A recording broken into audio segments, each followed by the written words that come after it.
Vsi skupaj lepo pozdravljeni v imenu Ministrstva za infrastrukturo in prostor, ki je zdaj v tej rundi resorno ministrstvo pristojno za energijo. Tudi v imenu direktorja, ki je bil napisan na programu, pa danes ni mogel priti na to srečanje. Zdaj, jaz bom predstavil predvsem novosti, ki jih nov energetski zakon, ki je bil ta teden potrjen v državnem zboru, že po vetu državnega sveta, prinaša, glede na dosedanji zakon. Predvidevam, da dosedanji zakon, vsaj v načelih, ne pa na člen natančno, bolj ali manj poznamo, zato bom poudarek dal samo razlikam. Zakon bo predvidoma v torek naslednji teden objavljen v uradnem listu.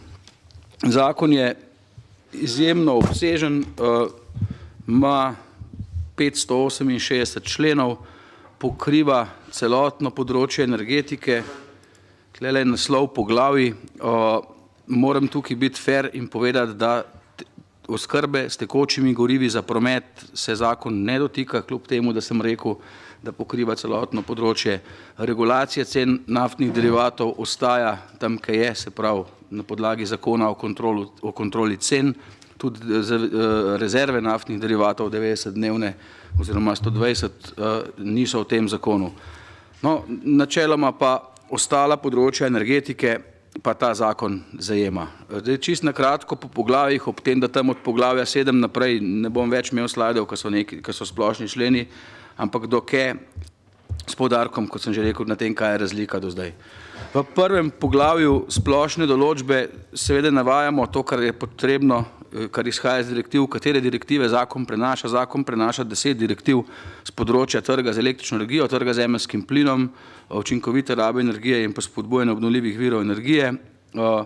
Direktive so naštete, potem so razni členi, ki govorijo o ciljih zakona, o namenu, za koga sploh zakon zavezuje. Novost je, da ima zakon noter tudi načela.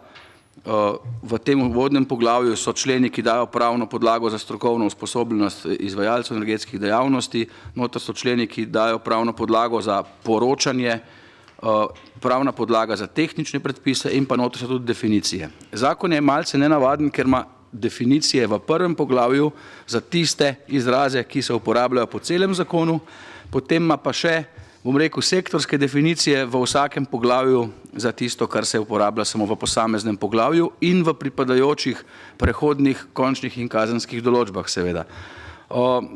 Tako smo se pač odločili, ker če ne bi ta člen z definicijami bil nemogoče dolg. Že sedaj so členi z definicijami dolgi, imajo kaj do 60 definicij in se težko skozi njih prebiti. V prvo poglavje sodi še ta zadnja alineja dol. Energetski zakon ukinja licence za upravljanje energetskih dejavnosti. To je bil en povsem nepotreben akt, ki je izviral iz še veljavnega starega energetskega zakona, o katerem smo se vsi strinjali, da je nepotrebna administrativna ovira in to smo s tem zakonom ukinili. Zakon je po členih sicer daljši, vendar je razne stvari, ki niso več potrebne ali pa ki sploh niso nikoli bile potrebne, pa so bile v zakonu kljub vsemu ukinil. Zdaj, v tem uvodnem poglavju so tudi členi, ki govorijo o strateških dokumentih na področju energetike. Do zdaj smo imeli nacionalni energetski program, to je dokument, ki ga poznamo, bil je sprejet davnega leta 2004, nekateri se še spomnimo, kako je postopek priprave in sprejemanja potekal, ampak to zdaj ni bistveno. Tudi debata, ali še velja danes ali ne, ki ima cilje do 2010, tudi ni bistvena. Potem smo začeli na ministrstvu pripravljati nov nacionalni energetski program leta 2009, postopki tečejo do danes še ni končan.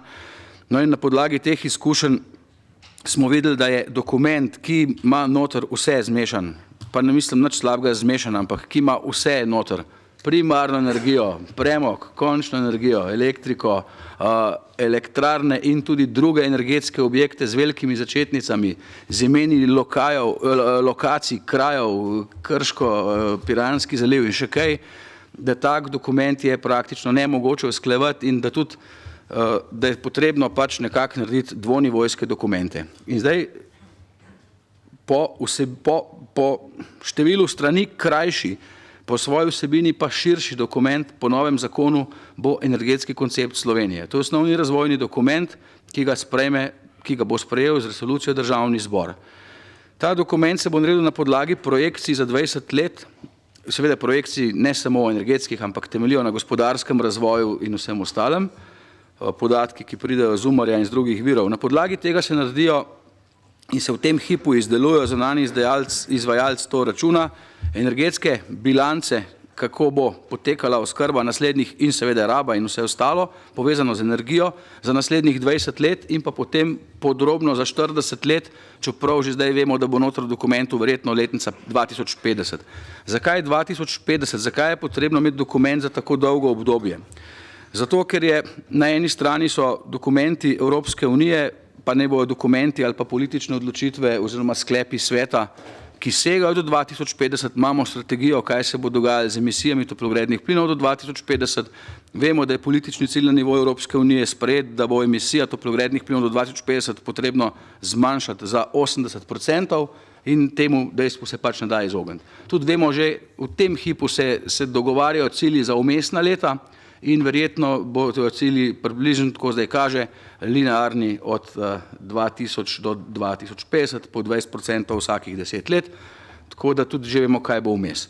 No, tem dejstvu se ne da izogniti. Drug razlog, zakaj 40 oziroma tudi več kot 40 let, pa je ta, da posamezni objekti, pa ne izključno v elektroenergetskem sistemu, tudi sicer, ne, tudi naprimer večji plinovodi ali pa še kaj, ali pa kakšna skladišča, posamezni objekti, energetski, veliki infrastrukturni objekti imajo življenjsko dobo, ki je krepko daljša, bom rekel, od 30 let.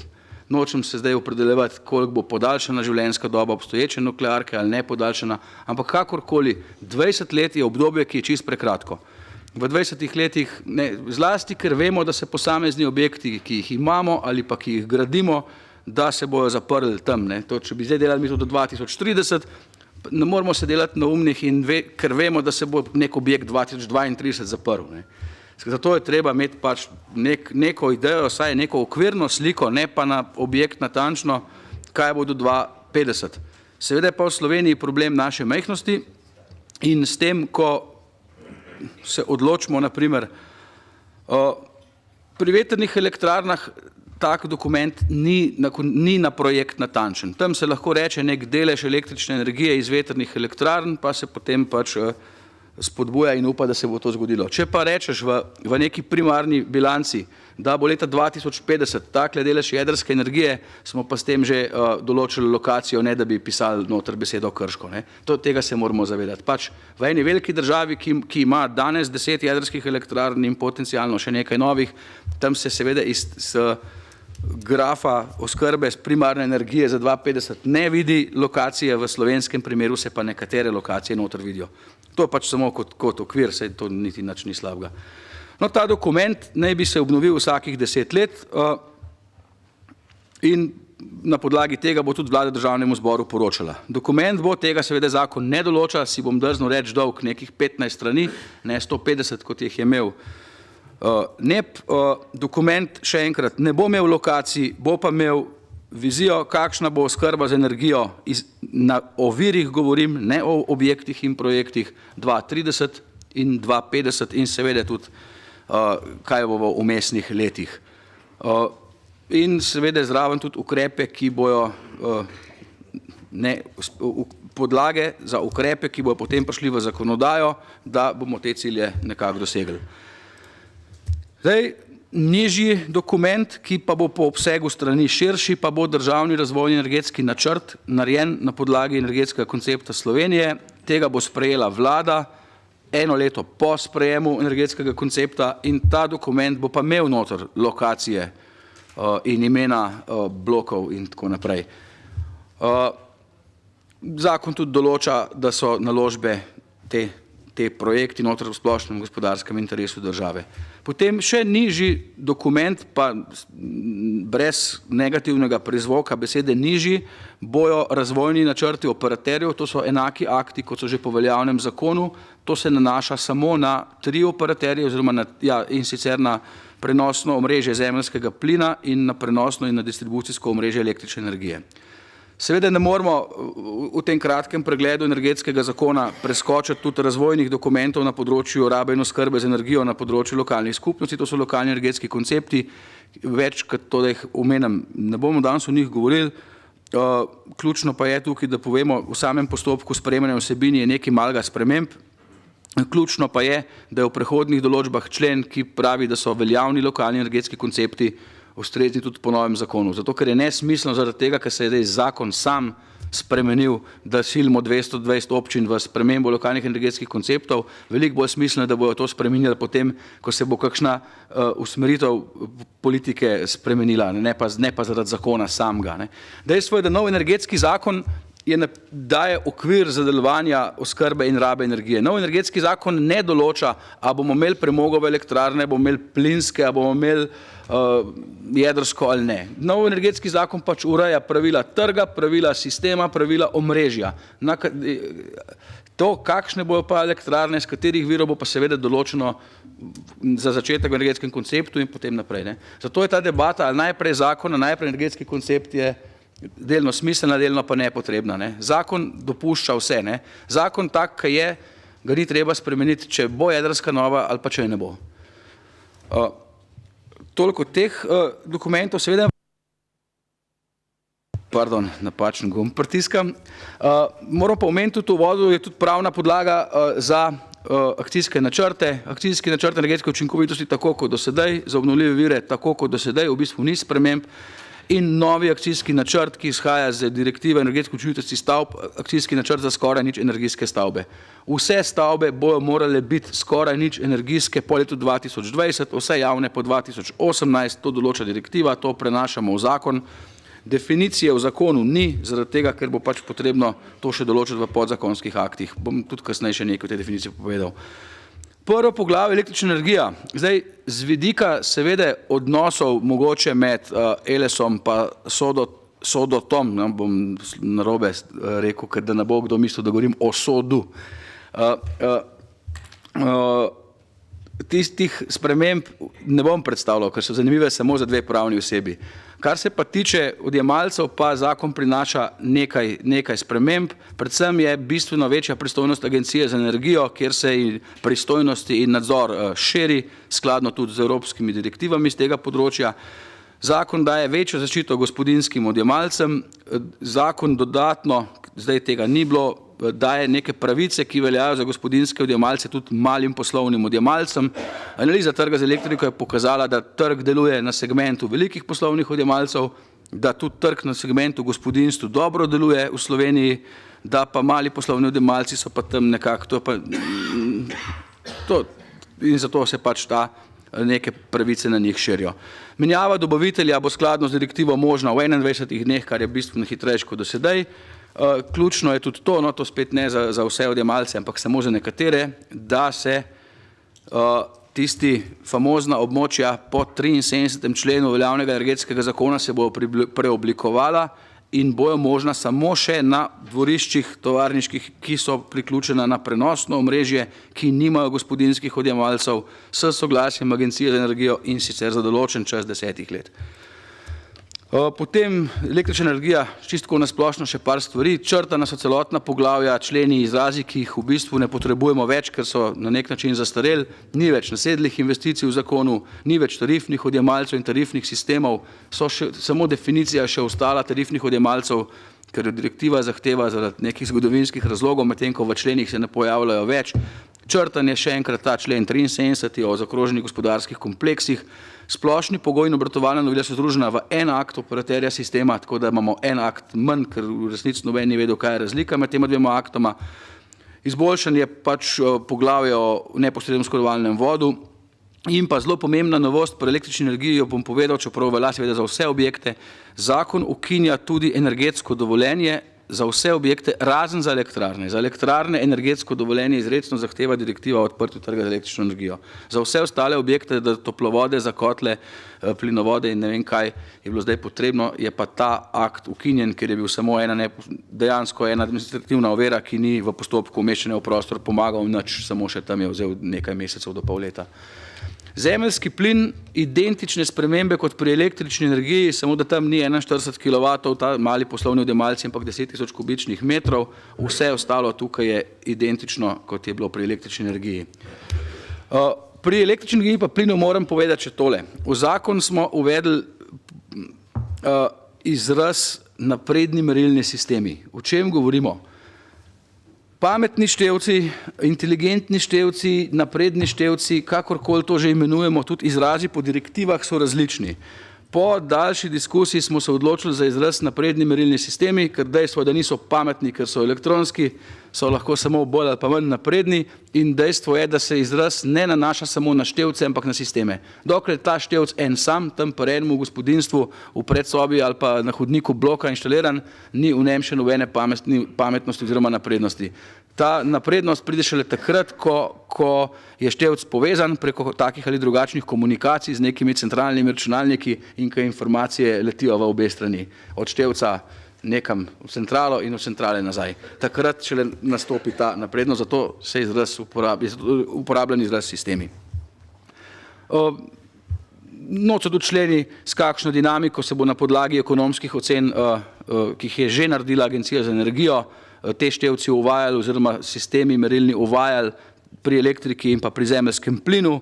Pri zemeljskem plinu bo dinamika bolj počasna, ker so pač dražji, pri električni energiji so cenejši in se ne nazadnje že uvajajo, tam bo dinamika hitrejša in celo neki, ja, to je to. Aha, in tudi določeni že v direktivi, da mora do leta 2020 biti najmanj 80% odjemalcev s takimi sistemi oziroma števci opremljenimi. Novost v novem energetskem zakonu, v bistvu, če tako gledamo v delež na nivoju poglavij, je največja nivost daljinsko ogrevanje. Daljinsko ogrevanje je bilo, ker namreč trg z elektriko je bil že v starem zakonu urejen. Daljinsko ogrevanje pa v starem zakonu imelo tam nekje 2 člena, izbirna lokalna gospodarska javna služba pika, zdaj pa ima celo poglavje. Dejavnost distribucije toplote je urejena sistemsko, kot izbirna lokalna gospodarska javna služba ali pa kot tržna distribucija se lahko upravlja. Zakon določa, da če je več kot 100 gospodinjskih odjemalcev, se mora opravljati kot gospodarska javna služba. Lokalna skupnost določi pogoje in vse ostalo skladno s predpisi, ki urejajo gospodarske javne službe. Cena toplote bo regulirana strani Agencije za energijo na podlagi energetskega zakona. Do sedaj je bila cena toplote regulirana na podlagi zakona o kontroli cen kot nesistemska ureditev, zdaj pač to prehaja v energetski zakon in na Agencijo za energijo. Čeprav v tem hipu še kolegi na MG-ju pripravljajo uredbo za leto 2014 in pa seveda tudi poročanje. Dejstvo je, da poročanje o tem, kaj se na daljinskem ogrevanju dogaja, je v primerjavi s poročanjem na elektriki v sedanjem hipu relativno šibko. Moram omeniti še skupne kotlovnice po stanovanjskem zakonu, teh se energetski zakon ne dotika, ker so pač v solastništvu lastnikov stanovanj in v to se ne da posegati, razen samega poročanja, ostale določbe se teh ne dotikajo. Zakon nadalje določa, da morajo biti sistemi daljinskega ogrevanja učinkoviti. To izhaja iz direktive o energetski učinkovitosti in kaj to pomeni učinkoviti sistemi.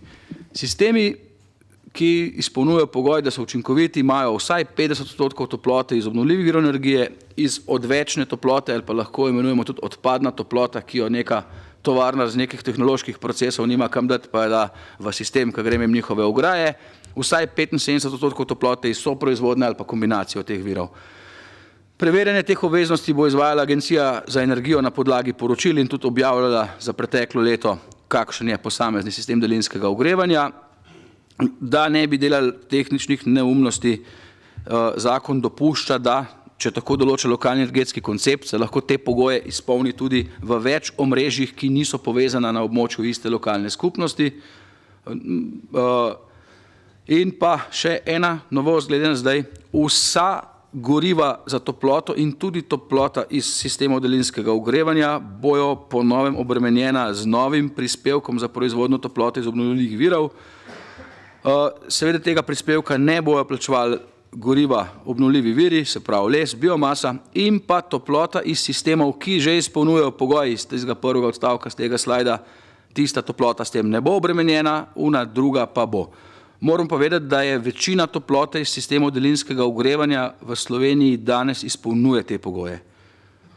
Oziroma tisti, ki je ne, jim tudi veliko ne manjka. Imamo en sistem, ki je izključno na plin brez kogeneracije, ki ga ne bom omenil, pa stvar računanja, kaj je z velenjskim sistemom. Ampak v Ljubljani to izpolnjujemo, v Mariboru mogoče malo manjka, vsi mali sistemi na lesno biomaso so itak 100% OVE, razen vršnih kotlov Tako da stvar ni tako, ta zahteva za slovenske sisteme ni tako huda. V nekaterih državah bo imeli pa precej težave te pogoje izpolniti. Energetska učinkovitost stavb, da pride na poglavje učinkoviti rabi in obnovljivih virov. Na področju energetske učinkovitosti stavb, predvsem na nesreči energetski izkaznici je bilo v zadnjem času zgubljenih veliko besed, objavljenih veliko malo resnic in veliko neumnosti in pol resnic, zato moramo povedati. Energetske izkaznice, vse v zvezi z njimi izhajajo iz direktive o energetski učinkovitosti stavb iz leta 2002 in tista direktiva je prenešena v veljavni stari energetski zakon in celoten sistem v tem hipu pred sprejetjem novega energetskega zakona oziroma pred uveljavitvijo funkcionira. Trg je mlad in se razvija, ampak sistem načeloma funkcionira. Nova direktiva, prenovljena direktiva o energetski učinkovitosti stavb z leta 2010 je pa, ker je pač postopek prenovitve, postopek za majhne spremembe direktive, uvedla nekaj sprememb glede na staro direktivo. Te spremembe pa v veliki meri prenašamo v pravni red z energetskim zakonom, tistim prejšnji teden sprejetim, po jutrišnjem objavljenim, in eno alinejo tudi z drugim predpisom. Novosti v zakonu so minimalne zahteve, skratka, da moramo vzpostaviti minimalne zahteve za elemente stavb, to že imamo v pravilniku učinkoviti rabi energije v PURES-u, vendar zdaj nova direktiva uvaja princip stroškovne učinkovitosti. Skratka, ne moramo varčevati, pa ne stane, kolikor hoče, ampak moramo varčevati to, kot se splača. To je pa ta princip uvaja. In tudi zaradi tega principa zakon ne more določiti, kaj so skoraj nič energijske stavbe, ker moramo zdaj narediti študije, zračunati, to se že izvaja, zračunati in določiti. Danes je nič energijska stavba oziroma skoraj nič energijska stavba tolikle, ko pa bo cena nafte $300 na sodček, bo pa ta nivo se spremenil. In to moramo vsakih 5 let skladno z določbami direktive preverjati vsaka država članica. Druga novost, ki izhaja iz nove direktive, so minimalne zahteve za tehnične sisteme. To načeloma je že v sedaj veljavnem PURES-u tudi pri nas. Ostale alineje naprej so pa v novem energetskem zakonu. Energetske izkaznice, novi zakon glede na starega celo manjša krog zavezancev. Po veljavnem starem zakonu, danes še veljavnem, mora biti energetska izkaznica predložena v primeru vsakega najema. Tudi tam, ker že nekdo 10-letno odstanuje kot najemnik. Po novem zakonu smo to šli na minimum z direktive in samo za novi najem, samo za tistega, ki se bo vselil po uveljavitvi zakona, bo mogel dobiti izkaznico na vpogled. Novost je, da so energetske izkaznice v oglasih, jih bo potrebno prikazovati oziroma navajati kazalnike. Znižena je meja za prikaz energetskih izkaznic v javnih stavbah iz 1000 na 500 na začetku, potem kasneje pa na 250 kvadratnih metrov. Uvaja zakon nadzor nad kvaliteto energetskih izkaznic in pa kazni. Vse to, kar sem naštel, je minimum, ki ga zahteva ta nova prenovljena direktiva. Nadalje se sedanji pregled kurilnih naprav širi na pregled ogrevalnih sistemov in pa obvezno za skoraj nič energijske stavbe, kar sem že prej pri akcijskem načrtu omenil. To so vse novosti z tega področja, vse ostalo je bolj ali manj prepisano dobesedno, smiselno pa identično kot v veljavnem zakonu, kar se tiče stavb in vsega v zvezi s stavbami v energetskem zakonu. Naslednje področje, dosedanji veliki zavezanci, prispevek za povečanje učinkovite rabe energije oziroma dodatek se v novem zakonu bistveno spreminja, delno zaradi direktive, v veliki meri zaradi mnenj Računskega sodišča. Tisti prispevek je javno-finančni prihodek in po mnenju Računskega sodišča družbe zasebnega prava, kar so vsi dobavitelji energije, tudi tisti, ki so bili včasih javna podjetja, na primer Energetika Ljubljana, pa ni več javno podjetje, ne glede na lastništvo, tudi tisti, ki so v 100% državni ali občinski lasti, ne smejo s temi sredstvi razpolagati. Direktiva je uvedla nov višji cilj in sicer 1,5% letno. Ta cilj smo skladno z določbami direktive razdelili, polovico cilja bo moral doseči Ekosklad, polovico pa zavezanci oziroma po starem veliki zavezanci. Kar se tiče Ekosklada, bo sistem identičen kot do sedaj, vsi odjemalci in porabniki vseh sort energije od bencina naprej do elektrike bomo ta prispevek plačevali, šel bo na Ekosklad in Ekosklad bo z tega delal razpise tako kot do sedaj. Kar se tiče pa dobaviteljev energije, bo pa stvar bistveno drugačna z vidika njih samih, z vidika uporabnikov pa niti ne. Drugačnost je v tem, da bojo zdaj mogli ta prihranek energije pri odjemalcih dosegati na lastne stroške, ne pa več iz prispevka. To je bistvena sprememba za njih, ker to ni več državni oziroma paradržavni denar, ampak privatni denar, zato tudi v uredbi in v zakonu ni več določen, kako morajo te ukrepe doseči, ampak samo še, da jih morajo. Tudi posledično ne bo več razpisov v uradnem listu, sploh ni več treba, da so razpisi, lahko bojo pač imeli individualne dogovore z svojimi odjemalci, ker je pač to iz privatnega denarja, ne pa iz javnega. Vse ostalo bo približno podobno kot do sedaj. Uporabili smo tudi izjemo od tega 1,5%, ki jo dopušča direktiva, in sicer, da ni 1,5% v letih od 14 do vključno 20, ampak smo uporabili, bom rekel, električarski izraz mehki zagon in imamo v letih 14 in 15 1%, potem 2 leti 1,25 in šele potem 1,5%. To izjemo direktiva dopušča. Da bo stvar lažje izvedljiva, smo jo uporabili in celotno to izjemo bomo dali velikim zavezancom. Ker po drugi strani veliki zavezanci oziroma zavezanci dobavitelji energije morajo nekako štartati s tem, kljub tem izkušnjam, ki že zdaj imajo, na drugi strani Ekosklad pa mora stabilno obratovati že od začetka. Tam ni potrebno, da bi tam uporabljali to zmanjšanje, ki ga direktiva dopušča. Kar se tiče javnega sektorja, energetskega knjigovodstva in teh stvari, tudi skladno z direktivo, pa seveda ne samo z direktivo, mislim, skladno je, ampak noter v direktivi je bolj malo določenega, razen imena, pa kaj ne bi to bilo, zakon je majhen bolj podrobno določil. V javnem sektorju uvajamo sistem upravljanja z energijo, vse podrobnosti bodo določene z uredbo. Kaj to je, za razliko od energetskega knjigovodstva, ki je bilo po sedanjem zakonu določeno, pa nismo prišli do pravilnika, ampak to zdaj ni bistveno. Knjigovodstvo je samo spremljanje količine energije, ki jo porabiš, in pa stroškov za to energijo, in to daješ v en fascikel in tam leži. To je knjigovodstvo. Sistem upravljanja je pa majhen širši. Najprej si mora tisti, ki rabi energijo v javnem sektorju, postaviti cilj, določiti ukrepe, kaj bo delal, ni treba, da ta cilj ne vem kakšno nerealno zmanjšanje, lahko je tudi, da ne povečuje porabe. Določiti mora odgovorne osebe in pa z orodjem, ki se mu reče energetsko knjigovodstvo, spremljati, a gre proti cilju, a gre stran od cilja. To podrobnosti bo v uredbi. Več o tem ne bi. Energetski pregledi, to spet izhaja iz direktive energetske učinkovitosti. Na eni strani bomo mogli narediti metodologijo za energetske preglede. Za mala in srednja podjetja jih bomo morali spodbujati, to bomo naredili na način, da jih bomo dali kot dovoljene ukrepe v programe zavezancov. Za velika podjetja energetski pregled obvezen, da pa ne bomo delali pregledov zaradi pregledov, pa smo tudi uporabili izjemo, ki jo direktiva dopušča, in sicer, da podjetja velika, ki imajo sisteme upravljanja energije, okolja, razne standarde, ki jih ne bom našteval, ISO te ne vem koliko tisoč, ki te vsebine, ki bojo v energetskem pregledu že imajo tam, da so pridobili tiste standarde, in seveda se tisti standardi tudi obnavljajo redno, letno, dvoletno, triletno, različno, da tistim podjetjem ni treba delati še energetskega pregleda. Da ne bo dveh dokumentov z isto vsebino delali.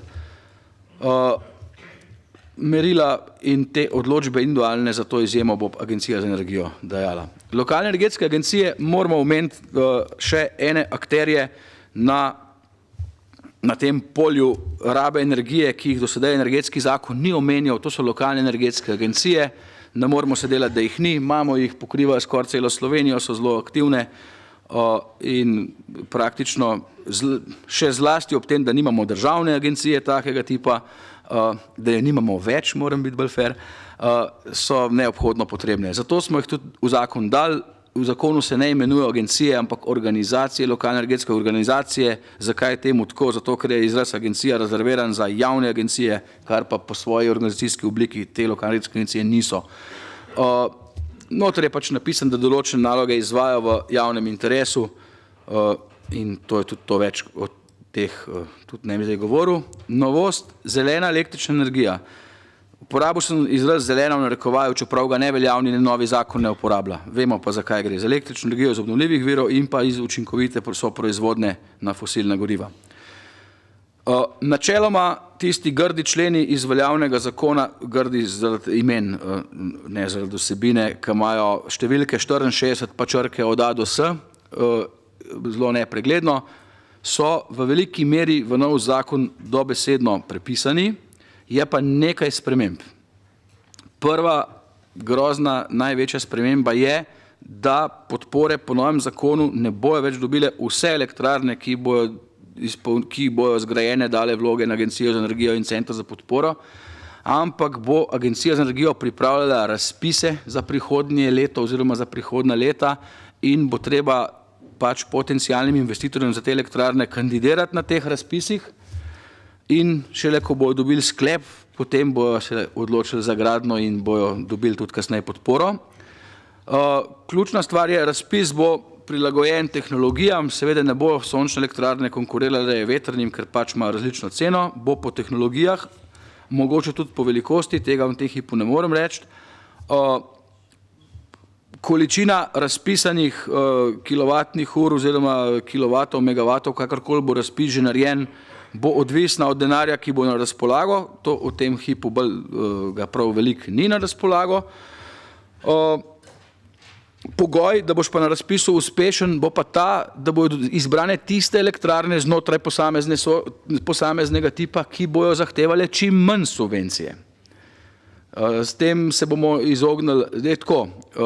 Ta pravila izhajajo iz enih smernic, ki jih je Evropska komisija naredila za spodbujanje obnovljivih virov, ki bo slej ko prej postale tudi obvezne, tako da prav dosti tukaj manevrskega prostora itak nimamo.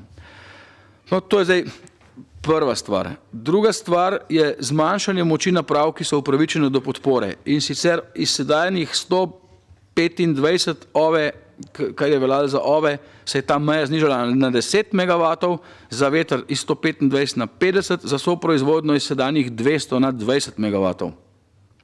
Te zmanjšane moči so drastične.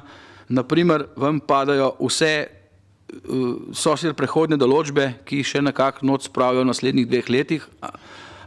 Iz teh mej vam padajo naprimer investicije, ki se v tem hipu v različnih fazah odvijajo, nekaj vetrnih pol in pa tudi nova kogeneracija v termotoplarni v Tetolu, v bivšem Tetolu, ker zdaj so samo še podružnica energetike. No, ampak skratka, njihova kogeneracija seveda tudi krepko presega teh 20 MW, zato imajo zdaj, mislim, da 2 leti prehodno obdobje, da lahko pridejo še brez razpisa noter.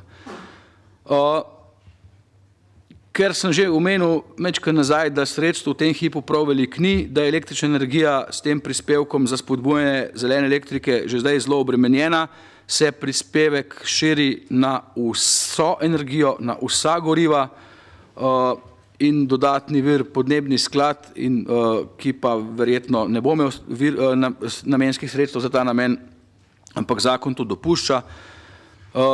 To se širi na vsa goriva tudi zato, ker je dejstvo, da imamo cilje na področju obnovljivih virov na nivoju države, cilj je 25%, tehnološko v tem hipu pa teh 25% lahko naredimo in tudi jih naredimo na področju elektrike, na toplote, medtem ko v prometu jih pa ne moremo. Še dodatno dejstvo je z obstoječimi tehnologijami. Biogoriv druge generacije, ki bi delale biogoriva iz nekih lesno-celuloznih materialov ali pa odpadkov, v tem hipu tehnologije niso razvite oziroma niso tržno dostopne. Biogoriva danes delamo skoraj izključno iz surovin za hrano. V postopku sprejemanja tudi direktiva, ki bo te surovine za hrano, za biogoriva omejila verjetno na 7%. Skupni cilj Slovenije pa itak 25%. Se pravi, mora ta delež iz prometa je treba, manjkajoči ta delež iz prometa je treba doseči na drugih segmentih, na toploti in na elektriki, zato tudi ni razloga, da ne bi goriv za promet obremenili s tem, kar bomo mogli dosegati v elektriki. Obvezni delež biogoriv, nobenih vsebinskih sprememb glede na sedaj, sprememba je zgolj tehnikalija, ki se uporabnikov ne tiče, da ta uredba po novem ne bo izdana na podlagi zakona o varstvu okolja, ampak na podlagi energetskega zakona. Pa še ena drobna določba na koncu, da mora biti gorivo na točilnih mestih, ki je več kot 10% biogoriva premešanega, označeno, in če to misel obrnemo okrog, za do 10% mešanice seveda ni potrebno, da je označeno. Že danes vsi tankamo ali bencin ali dizel, ki ima med 3 pa 6 v lanskem letu odstotkov premešanega biodizla ali alkohola, pa tega ne vemo. To je to, zdaj ostalih poglavij, niti infrastrukture, niti inšpekcijskega nadzora se ne bi dotikal, ker mislim, da za tak kratek pregled, zdaj sem verjetno krepko presegel svoj čas. To je tole, hvala za enkrat.